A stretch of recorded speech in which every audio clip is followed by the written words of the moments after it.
multiple gender argument has been propagated throughout the Western society like a plague of an idea which is based not on reason but emotion, and today we will discuss why that is. For example, we can debate whether gravity travels at 9.8 meters per second on Earth.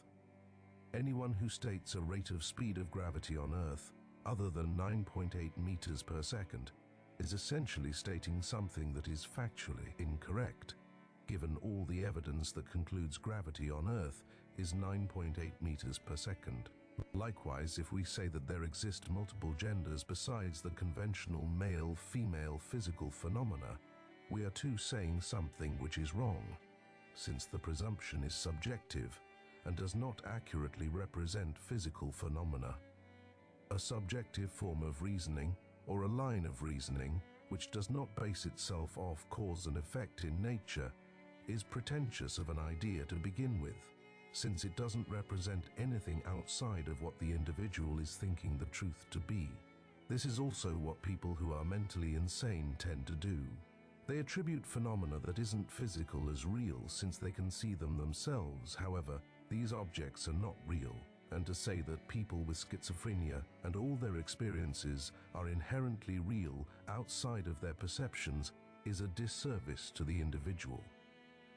Following through with this analysis, we can perceive an analysis of the individuals propagating these ideas. Needless to say, most of them do not follow any sort of adequate reasoning, since we can perceive them as viciously insecure about their ideals, as if the best argument they have against a reasonable argument is to be as aggressive towards different ideals as they possibly can.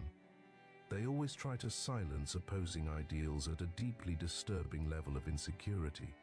The fact that people still even debate these individuals at all at this point seems almost worthless to a rare, coherent, rational individual, since they will never change their ideals for as much as they might fail to hold in logic.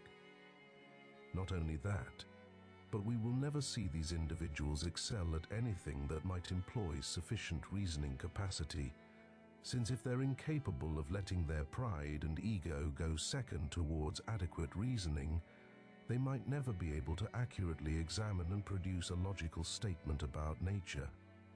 This may remind you what they teach in universities across the US. Universities are actively seeking to suppress ideals of sound reasoning against the gender fallacy. The question truly is, why?